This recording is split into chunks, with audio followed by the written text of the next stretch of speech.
गिर के जंगल में राधा नाम की एक ईमानदार बकरी रहती थी।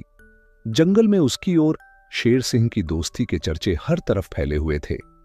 एक दिन शेर सिंह अपने सिंहासन पर बैठा हुआ था कि अचानक उसका पुराना दोस्त कालू भेड़िया वहां आ पहुंचा। शेर सिंह ने कालू को खुशी से स्वागत किया।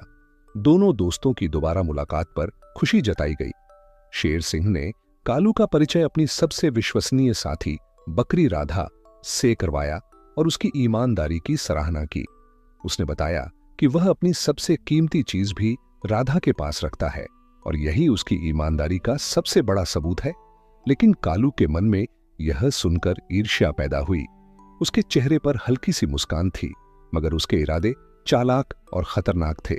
मन ही मन वह सोचने लगा कि समय आने पर सबको पता चल जाएगा कि कौन कितना ईमानदार है। रात को जब पूरा जंगल सो रहा था, कालू भेड़िया चुपके से जंगल की सीमा की तरफ बढ़ा। सीमा पार दूसरे जंगल का शेर दिलावर कालू का इंतजार कर रहा था। कालू ने उसे बताया कि शेर सिंह ने वह कीमती कड़ा अपनी दोस्त बकरी के पास रखा है। दिलावर ने आदेश दिया कि किसी भी हालत में वह कड़ा चाहिए, चाहे कुछ भी करना पड़े।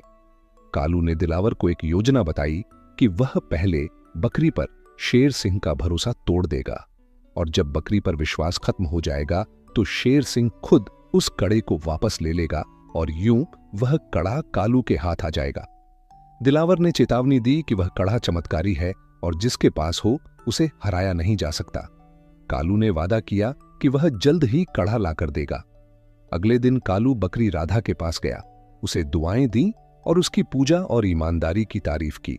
लेकिन मन ही मन सोच रहा था कि अगर उसने राधा की ईमानदारी को बेईमानी में न बदला तो उसका नाम कालू भेड़िया नहीं। फिर वह शेर सिंह के पास गया और उससे कड़े के बारे में पूछा। शेर सिंह ने बताया कि वह कड़ा आम कड़ा नहीं बल्कि चमत्कारी कड़ा है। जब तक वह उसके पास है उसे कोई नहीं हरा सकता। कालू ने हैरानी से पूछा कि वह कड़ा कहां है, तो शेर सिंह ने बताया कि उसके सारे आभूषण राधा बकरी के पास सुरक्षित हैं, क्योंकि उससे ज्यादा ईमानदार जंगल में कोई नहीं। कालू ने चालाकी से शक जताया कि बकरी पर इतना भरोसा खतरनाक हो सकता है।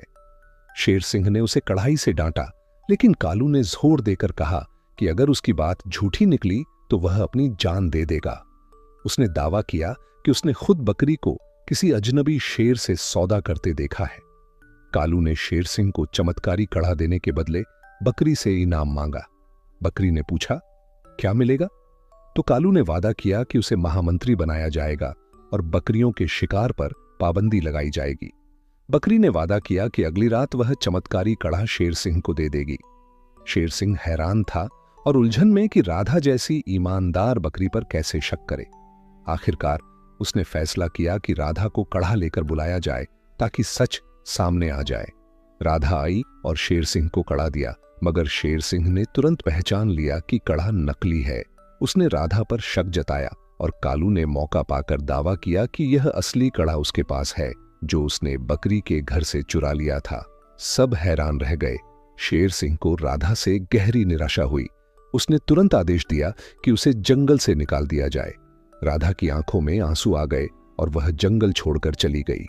कुछ दिन बाद शेर सिंह और कालू जंगल में जा रहे थे कि अचानक सामने से दिलावर आ गया। उसने ललकार कर कहा कि अब वह शेर सिंह को खत्म कर देगा, क्योंकि उसके पास चमत्कारी कड़ा है। शेर सिंह ने भी दावा किया कि उसके पास असली कड़ा है। लेकिन जब दिलावर ने अपना कड़ा दिखाया तो शेर सिंह हैरान रह गया। फिर कालू ने खुलासा किया कि उसने शेर सिंह को भी नकली कड़ा दिया था और असली कड़ा दिलावर को दे दिया था। लेकिन अचानक राधा बकरी सामने आई। उसके हाथ में असली कड़ा था। सब चौंक गए। राधा ने बताया कि वह सारी बातें सुन चुकी थी, इसलिए उसने घर जाकर असली कड़ा छुपा दिया था और कालू के लिए नकली कड़ा रख दिया था। यूं न केवल दिलावर बल्कि शेर सिंह को भी नकली कड़े दिए गए थे।